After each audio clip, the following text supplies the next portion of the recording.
Doctors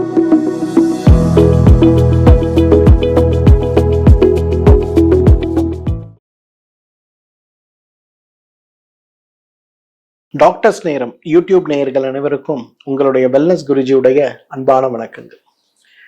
சக்கரை நோயாளிகளா இருக்கவங்களுக்கு ஏற்படுற பொதுவான சந்தேகம், சார் உடம்பு அசதி இருந்தது, எடை குறைஞ்ச, டாக்டர் கிட்ட போகும்போது சுகர் செக் பண்ணி பார்த்தாங்க, சுகர் இருக்கு, ஃபாஸ்டிங் 150 இருக்கு, போஸ்ட் பிராண்டியல் 200க்கு மேல இருக்கு, இந்தாங்க மருந்து மாத்திரைலாம் சாப்பிடுங்கன்னு கொடுத்தாங்க. 2 மாசம் டாக்டர் சொன்ன டயட்டு, எக்ஸசைஸ், மாத்திரைகள் எல்லாத்தையும் கரெக்டாக சாப்பிட்டேன் சார். ரிப்போர்ட்டை பார்த்தா சுகர் நார்மல்னு வருது.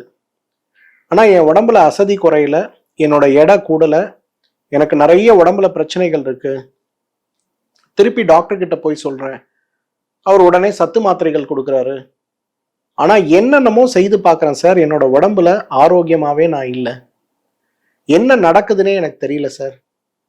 இந்த குழப்பம் நீங்கள் ஒரு சக்கரை நோயாளியா இருக்கீங்கன்னா, அல்லது நம்ம வீட்டில் யாராவது சக்கரை நோயாளிகள் இருக்காங்கன்னா, நம்ம எல்லார் மனசுலையும் ஏற்படக்கூடிய குழப்பம் தான் இல்லையா?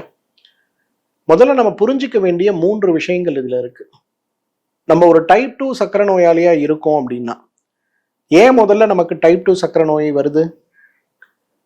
நம்ம உடம்புல இருக்கக்கூடிய ஒவ்வொரு அணுவும் தேவையான பிராணவாயு, தேவையான நீர்ச்சத்து, தேவையான அது இயங்குவதற்கான சத்தை கொண்டுதான் பிராணசக்தியை உருவாக்கி அதுல தான் நம்ம உடம்பே உயிர் வாழுது.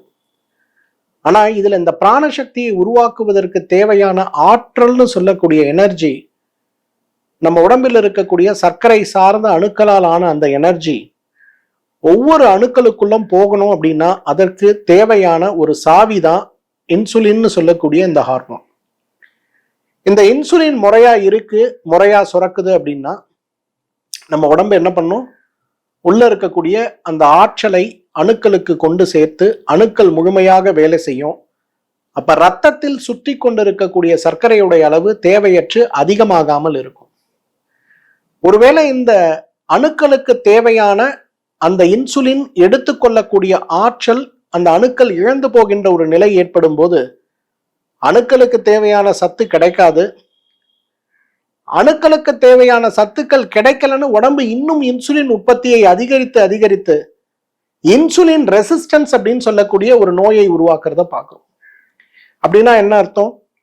நீங்க போய் ஒரு ரத்த பரிசோதனை, சி பெப்டைட்னு ஒரு பரிசோதனை பண்ணீங்கன்னா, சாப்பிட்றதுக்கு முன்னாடி இருக்கக்கூடிய இன்சுலின் அளவும் சாப்பிட்ட பிறகு இருக்கக்கூடிய இன்சுலின் அளவும் அதிகமா இருக்கும். ஆனா அதே நேரத்துல உங்க ரத்தத்தில் இருக்கக்கூடிய சர்க்கரையுடைய அளவும் ரொம்ப அதிகமா இருக்கும். அப்ப நம்ம இப்ப பொதுவா என்ன பண்றோம்? ஒரு மாத்திரை போடுறோம், சர்க்கரை குறையில, உடனே இன்னொரு மாத்திரை போடுறோம், சர்க்கரை குறையில, இன்னொரு மாத்திரை போடுறோம், சர்க்கரை குறையில, இன்சுலின் ஊசி போடுறோம், சர்க்கரை குறையில.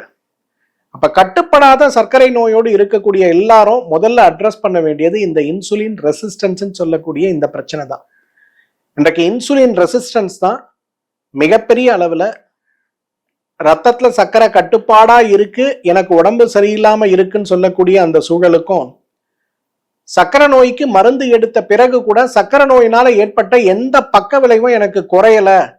நிறைய பேர் மருந்தை விட்ரா பண்ணுவாங்க. நம்ம யோசிப்போம், என்னப்பா மருந்தை விட்ரா பண்ணிட்ட அப்படின்னு கேட்டோம்னா அது சொல்லும், மருத்துவர்கள் சொல்லுவாங்க, சக்கரை நோய் எடுத்த பிறகும் மருந்துகள் எடுத்த பிறகு கூட, மருந்துகள் எடுப்பதற்கு முன்பு கூட என் உடம்புல எந்த மாற்றத்தையும் என்னால பார்க்க முடியல. சக்கரை நோயின்னு நீங்க எனக்கு சொல்றீங்க சார், ஆனா நான் சக்கரை செக் பண்ணி பார்த்தா எனக்கு 150 சாப்பிட்றதுக்கு முன்னாடி இருந்தது, 250 சாப்பிட்ட பிறகு இருக்கு. நீங்க மாத்திரை கொடுத்த பிறகு எனக்கு 150 தான் இருக்கு, 250 தான் இருக்கு. என் உடம்பு அசதியா தான் இருக்கு, என்னால தூங்க முடியாம தான் இருக்கு, எனக்கு கை கால் எரிச்சல் தான் இருக்கு, ராத்திரியில 10 முறை எனக்கு 1க்கு தான் போக வேண்டி இருக்கு. அப்ப எதுவுமே நடக்கலன்னா நான் ஏன் சர்க்கரைக்கு மருந்து சாப்பிடணும்னு சர்க்கரையை நிறுத்துறேன்னு சொல்லக்கூடியவங்க நிறைய பேர். அப்ப இந்த இன்சுலின் ரெசிஸ்டன்ஸ் சொல்லக்கூடிய அந்த ஒரு மாற்றம், அந்த மாற்றம் முறையாக இருந்தால் மட்டும்தான் நம்ம உடம்புல இருக்கக்கூடிய சர்க்கரை நோய் கட்டுப்படும். சிகிச்சைக்கு பிறகும் இரத்த அடிப்படையில, அணுக்களுடைய அடிப்படையில் பார்க்கக்கூடிய சர்க்கரை நோயும் கட்டுப்படும். இந்த இன்சுலின் ரெசிஸ்டன்ஸை எப்படி கட்டுப்படுத்தலாம்? 5 அழகான வழிமுறைகள் சொல்றேங்க. நம்பர் 1, முதல்ல டீடாக்ஸ் பண்ணணும். நிறைய பேர் வீடியோவோட கமெண்ட்ல கூட நான் பாக்குறேன், என்ன சார் நீங்க எப்ப பார்த்தாலும் டீடாக்ஸ்ன்னு சொல்றீங்களே சார், டீடாக்ஸ் என்ன அவ்வளவு முக்கியமா சார்? சென்ற வாரம் ஒருத்தர் வந்து என்ன பார்த்திருந்தார். அவரோட சர்க்கரையுடைய அளவு ஆவரேஜ் பிளட் சுகர் 11.4. எல்லாம் பார்த்தேன், இன்சுலின் ரெசிஸ்டன்ஸ் இருக்கிறது நல்லா புரிஞ்சுது. அப்போ நான் அவர்கிட்ட சொன்னேன், முதல்ல வந்து டீடாக்ஸ் பண்ணலாங்க, இன்சுலின் ரெசிஸ்டன்ஸ் குறையட்டும், அப்புறம் பார்க்கலாம் அப்படின்னு. அவர் கேட்டார், சார் இன்சுலின் ரெசிஸ்டன்ஸ் என்ன அவ்வளோ இம்பார்ட்டண்ட்டானார். முயற்சி பண்ணுங்க பார்ப்போம்னு சொல்லி அனுப்பி கொடுத்தேன். நேற்று வந்திருந்தாரு, அவருக்கு ஆவரேஜ் பிளட் சுகர் வெறும் 7 நாள் டீடாக்ஸுக்கு பிறகு பார்த்தீங்கன்னா 9.4. பயத்தோட வந்திருந்தாரு, சார் இது எப்படி சாத்தியம், இவ்வளோ குறைஞ்சிருச்சே, எனக்கு ஏதாவது பக்க விளைவுகள் வருமான்ற கேள்விகளோட வந்திருந்தார். நல்லா ஞாபகம் வச்சுங்க, உங்க உடம்புல இன்சுலின் ரெசிஸ்டன்ஸ் சொல்லக்கூடிய இன்சுலின் ஹார்மோனை அணுக்கள் கிரகிக்க முடியாமல் இருக்கக்கூடிய டைப் 2 சார்ந்த சர்க்கரை நோய் உங்களுக்கு ஏற்படும் போது உங்க உடம்புல ஏற்படுகின்ற மருந்துகள் மாத்திரைகள் ரத்தத்தில் இருக்கக்கூடிய சர்க்கரை அளவை குறைப்பது போல் காட்டினாலும் கூட உடம்பில் இருக்கக்கூடிய பலவீனங்களும் சோர்வுகளும் எடை குறைவுகளும் தலைமுடி கொட்டக்கூடிய நிகழ்வுகளும் தூக்கமின்மையால் அவதிப்படுகின்ற இரவுகளும் ஏற்படுவதற்கு காரணம் இந்த இன்சுலின் ரெசிஸ்டன்ஸ். அப்ப இந்த இன்சுலின் ரெசிஸ்டன்ஸை சரி பண்ணோம்னா முதல்ல ரத்தத்தில் இருக்கக்கூடிய தேவையற்ற கழிவாக இருக்கக்கூடிய இன்சுலினை உடல் கிரகிக்க முடியாமல் செய்கின்ற அத்தனை கழிவுகளும் உடலை விட்டு வெளியேறினால் தான் அது சாத்தியம். அது டீடாக்ஸ் மூலமாக மட்டும்தான் நடக்கும். ஸோ அப்போ அந்த டீடாக்ஸ் செய்யும் போது உள்ள இருக்கக்கூடிய கழிவுகள் அனைத்தும் வெளியில் சென்று உடல் ஆரோக்கியம் அடைவதை பார்க்கலாம். டீடாக்ஸ்னா 2 டீடாக்ஸ் நான் சொல்லுவேன். ஃபர்ஸ்ட் ஒன் வருஷத்துக்கு ஒரு முறை செய்யறது. 6 நாளைக்கு நம்ம உடம்பு வாத பித்த கபமான்னு பார்த்து முறையான நெய் மருந்துகளை சாப்பிட்டு உடலை தயார் செய்து 7வது நாள் எடுக்கக்கூடிய பேதி மருந்து. 2வது மாதம் ஒரு முறை மா இலை, கொய்யா இலை, வேப்ப இலையை 10 இலைகள் எடுத்து 300 மில்லி தண்ணீரில் இட்டு கொதிக்க வைத்து 100 மில்லியாக குறைத்து வடிகட்டி அதுல 10 மில்லி விளக்கெண்ணெய் சேர்த்து சாப்பிடுகின்ற சிகிச்சை, சோதனை சிகிச்சை. இந்த 2 விஷயத்த நம்ம செஞ்சோம்னாலே உங்க சுகர் இன்சுலின் ரெசிஸ்டன்ஸ் குறையும். அணுக்களில் காட்டுகின்ற வகையில், அதாவது ரத்த பரிசோதனையில் காட்டுகின்ற வகையில உங்க சக்கரை நோயும் குறைஞ்சிருக்கும், உங்க உடம்பும் அதுக்கேற்ற மாதிரி ஃப்ரெஷ் ஆகிறத பார்க்கலாம். ஸோ இன்சுலின் ரெசிஸ்டன்ஸை குறைக்கிறதுக்கு ஃபர்ஸ்ட் நம்ம செய்ய வேண்டியது டீடாக்ஸ் சிகிச்சை.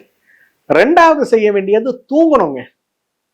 இன்னைக்கு யாரெல்லாம் 6 மணி நேரம் 7 மணி நேரம் தூக்கத்துல இருக்கீங்களோ உங்க சக்கரை ஸ்பைக் ஆகிறத நீங்க பார்க்கவே முடியாது. இன்னைக்கு யாரெல்லாம் தூக்கமின்மை நோயோடு போராடி கொண்டிருக்கிறீர்களோ நல்லா ஞாபகம் வச்சுங்க, நீங்க என்ன மருந்து மாத்திரை சாப்பிட்டாலும் உங்களோட சுகர் கண்ட்ரோலுக்கு வர மருந்துகளுடைய உதவியின் காரணமாக வேண்டுமானாலும் உங்களுடைய சர்க்கரையில ஒரு மாற்றம் தெரியுமே தவிர அந்த சர்க்கரை நோயினால் ஏற்படுகின்ற பக்க விளைவாக இருக்கக்கூடிய சோர்வுகளும் வலிகளும் உடல் சிரமங்களும் மனச்சிரமங்களும் மாறவே மாறாது. ஸோ இன்றைக்கு தூக்கத்திற்கு ஒரு முக்கியத்துவம் கொடுங்க. நான் பொதுவா என்னுடைய சர்க்கரை நோயுடைய பிரிஸ்கிரிப்ஷன் எழுதும் போது எல்லாருக்கும் மானசான்னு சொல்லக்கூடிய மாத்திரையை கொடுப்பேன். நிறைய பேர் சொல்லுவாங்க, சார் எனக்கு என்ன மனநோயா, நீங்க எனக்கு மானசா மாத்திரை கொடுக்குறீங்கம்பாங்க. ஆனா மானசா மாத்திரையுடைய பயன் மனத்தை மாற்றுவது, தூக்கத்தை வரவழைப்பது கிடையாது, மனதில் ஒரு மகிழ்ச்சியை கொடுப்பது. அப்ப ஆழ்ந்த தூக்கத்திற்கு நீங்க போகும்போது அதுவே உங்களுடைய இன்சுலின் ரெசிஸ்டன்ஸை குறைப்பதற்கான ஒரு அருமருந்தாக செயல்படும் போது உங்களுடைய தூக்கம் மிகப்பெரிய அளவில் மாற்றம் அடைவதை பார்க்கலாம். அந்த மாற்றம் உங்களுடைய இன்சுலின் ரெசிஸ்டன்ஸை குறைப்பதை பார்க்கலாம். 3வது என்னோட ஃபேவரட், நிறைய பேஷண்ட்ஸ் என்கிட்ட வந்து பகிர்ந்து கொண்ட ஒரு சந்தோஷமான விஷயம், சார் உங்க வீடியோ பார்த்ததுல இருந்து நான் 5000 ஸ்டெப் டெய்லி நடக்கிறேன் சார் அப்படின்பாங்க. நிறைய பேர், எனக்கு அதுல ரொம்ப மகிழ்ச்சி தெரியுமா. ஏன்னா நல்ல விஷயங்களை நான் சொல்லும் போது அந்த விஷயங்களை நீங்க செய்து திரும்ப என்னிடத்தில் வந்து இதை செய்யும் போது என்னோட உடம்புல ஏற்படுகின்ற பாசிட்டிவ் விஷயங்களை நீங்க பகிர்ந்து கொள்ளும் போது நண்பர்களே, அதை விட எனக்கு மிகப்பெரிய பரிசு இந்த உலகத்துல எதுவும் கிடையாது. இன்னைக்கு அவ்வளவு பேர், அவ்வளவு பெண்கள், அவ்வளவு ஆசிரியர்கள், அவ்வளவு பேராசிரியர்கள், காவல்துறை அதிகாரிகள், வழக்குரைஞர்கள் வந்து சொல்லுவாங்க, சார் உங்க வீடியோ பார்த்தேன், கன்வின்சிங்கா இருந்தது, பெருசா ஒண்ணும் வேணா 5000 ஸ்டெப் நடங்கன்னு சொன்னீங்க, சரி என்னதான் நடக்குதுன்னு நடந்து பார்த்தேன் சார், மிராக்கிள் சார், எனக்கு நைட்ல படுத்தா கால்ல உளைச்சல் கொல்லும் சார், என்ன 5000 ஸ்டெப் நடக்க ஆரம்பிச்சா 2 வாரம் சார், இன்னைக்கு எனக்கு கால் உளைச்சலே இல்லை சார், என்னோட காலானே நான் காலை திரும்பி திரும்பி பாக்குறேன் சார். எங்க வீட்டுக்காரமா வந்து என்கிட்ட கேட்கறாங்க, சார் என்ன ஏதாவது சாப்பிட்டீங்களா மருந்து, எப்படி திடீர்னு உங்களுக்கு கால் வலி சரியா போச்சுன்னு கேட்கறாங்க சார். அவ்வளவு கட்டுப்படாத சர்க்கரையோடு போராடி கொண்டிருந்த நான் இன்சுலின் தான் கொடுக்கணும்னு டாக்டர் என்ன மிரட்டி மிரட்டி வச்சுட்டு இருந்தாரு சார். இன்னைக்கு நான் ரிப்போர்ட்ஸோட போகும்போது ஆச்சரியமா பாக்குறாரு. என்ன ஜெகன் என்ன பண்ணீங்க, டக்குன்னு உங்க சுகர் குறைஞ்சிருக்கு, வேற ஏதாவது மாத்திரை சாப்பிட்றீங்களா, என்ன பண்ணீங்கன்னு கேட்கிறாரு. எதுவுமே பண்ணல சார், 5000 ஸ்டெப் வாக்கிங். இன்சுலின் ரெசிஸ்டன்ஸை குறைக்கிறதுக்கு இந்த 5000 அடி வாக்கிங் போதுங்க. ட்ரையல் பாருங்களேன். யாரெல்லாம் டைப் 2 டயபெட்டிஸ்ல இருக்கீங்க, யாருக்கெல்லாம் சர்க்கரைக்கு மருந்து எடுத்தும் குணமாகலங்கிற கவலையில இருக்கீங்க, யாருக்கெல்லாம் சர்க்கரை நோய்க்கான மருந்துகள் எடுத்து பிளட் டெஸ்ட் நார்மலா இருக்கு ஆனா என்னோட உடம்புல பலமே இல்லைன்னு கவலையில இருக்கீங்க. 5000 ஸ்டெப்ஸுங்க, ஜஸ்ட் 5000 அடி. ஒரே டைம்ல நான் நடக்க சொல்லல, காலையில இருந்து ராத்திரி வரையிலும் 5000 அடி நடக்க முடியுமான்னு பாருங்கன்னு சொல்றேன். 4வது எண்ணெய் குளியலுங்க, த பெஸ்ட் வே.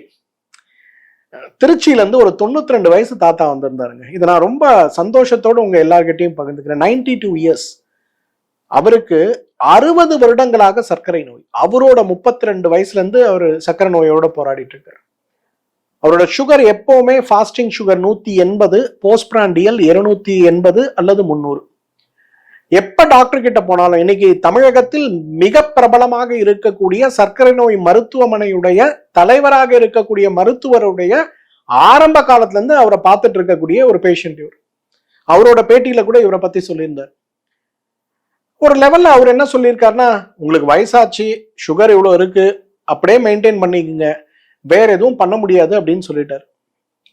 அவர் நம்ம வீடியோ ஒண்ணு பார்த்திருக்காரு.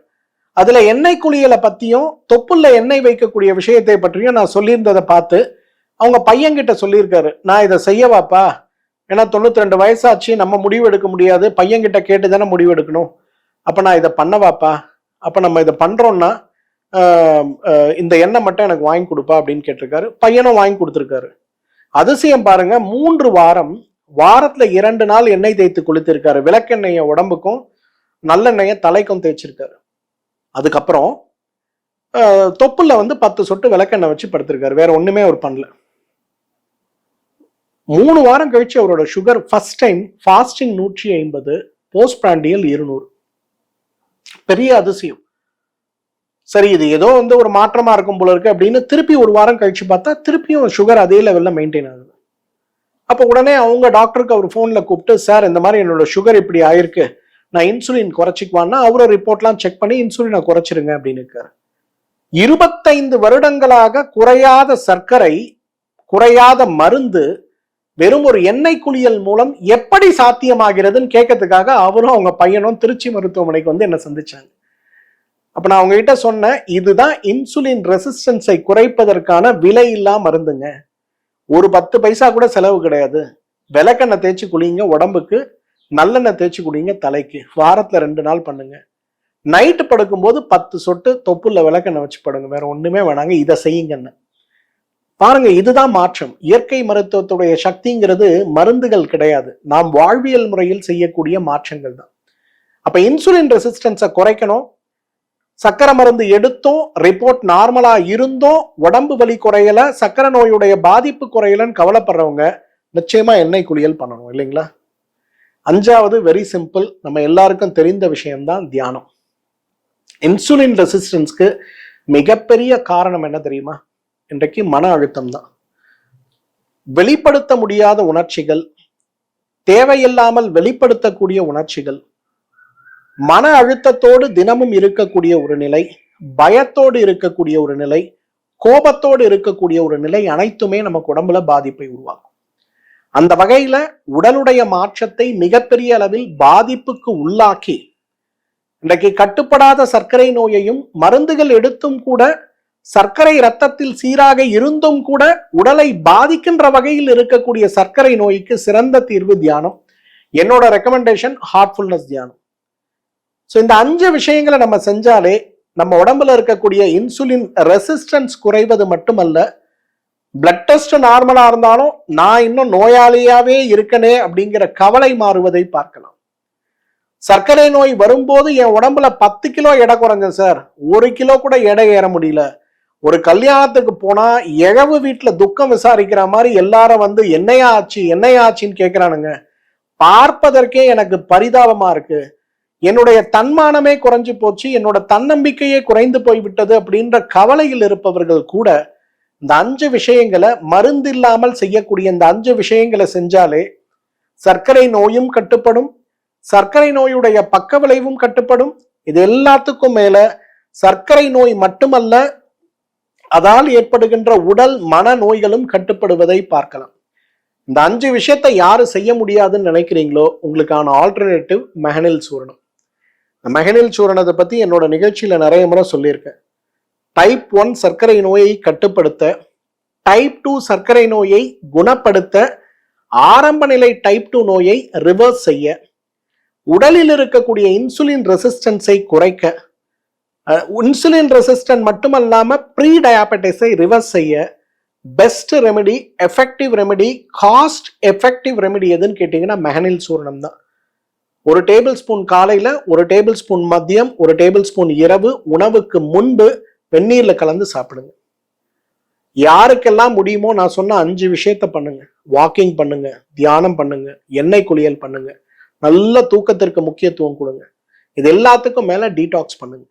இந்த 5 விஷயத்தையும் பண்ண முடியாதவங்க இந்த மெஹனில் சூரணத்தை பயன்படுத்துங்க.